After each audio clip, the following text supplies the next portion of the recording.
आपण आला अमरावती जिल्ह्यामध्ये चांदोरली तालुका बासलापूर गावापासून तरोडा 5 किलोमीटर आतमध्ये पीरबाबाचा साक्षात दर्गा आहे।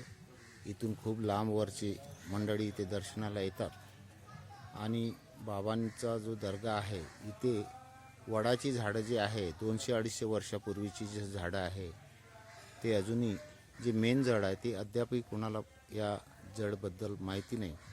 पण विदर्भामध्ये एकमेव ठिकाण जे आहे पर्यटकांसाठी दर्शनवाल्यांसाठी जे आहे हे एकमेव ठिकाण बाबांचा दर्गा पीरबाबा म्हणून तरोडा या ठिकाणी आहे।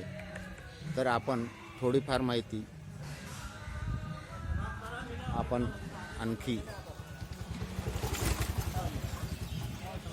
यांच्याकडून घेऊया।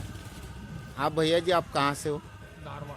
दारवा से। आप कितने दिन से आ रहे हो यहाँ? हम तो बहुत जमाने से आ रहे हैं। जमाने से दादा गुरु यहाँ फड़की वाले बाबा सेवा करते थे। अच्छा फड़की वाले बाबा, उनके बाद चोटी वाले बाबा, अच्छा।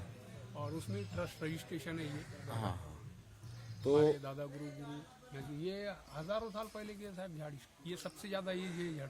अच्छा, तो ये मेन जड़ अभी तक की किसी को पता नहीं नहीं चला। नहीं, और बाबा का जो दरगाह है यहाँ पे कहाँ से यहाँ आने वाले दूर भक्त दूर से आते हैं। बहुत दूर दूर से आते मुंबई इधर उधर से कहाँ से फेमस है। और जलाली बुजुर्ग, जलाल कादरी सिलसिला। गाईस, या ठिकाणी अमरावती जिल्ह्यामध्ये विदर्भात एकमेव ठिकाण म्हणजे पीरबाबा दर्गा हा तरोडा वस्तीला लागून आहे चांदोरली तालुक्यामध्ये। आणि खरोखर या ठिकाणी येऊन आपण एकदा भेट द्यावी अशी आम्ही तुम्हाकडे विनंती करतो। आणि खरोखर पाहण्यासारखं ठिकाण आहे। इथे वडांची झाडं जी आहे ही वृक्ष 200-250 वर्षापूर्वीची आहे, पण मेन जड कोणती आहे हे अद्यापही कोणाला माहिती नाही किंवा माहिती देणारे सुद्धा या ठिकाणी नाही आहे। पण ही जवळपास 1 एकरमध्ये ही वडाची झाडं लागलेली आहे। आणि बाबांचा दर्गा जो आहे, बाबांचा दर्गा अतिशय सुंदर आणि जागृत असा दर्गा आहे। तर तुम्ही या ठिकाणी येऊन भेट देऊ शकता। धन्यवाद।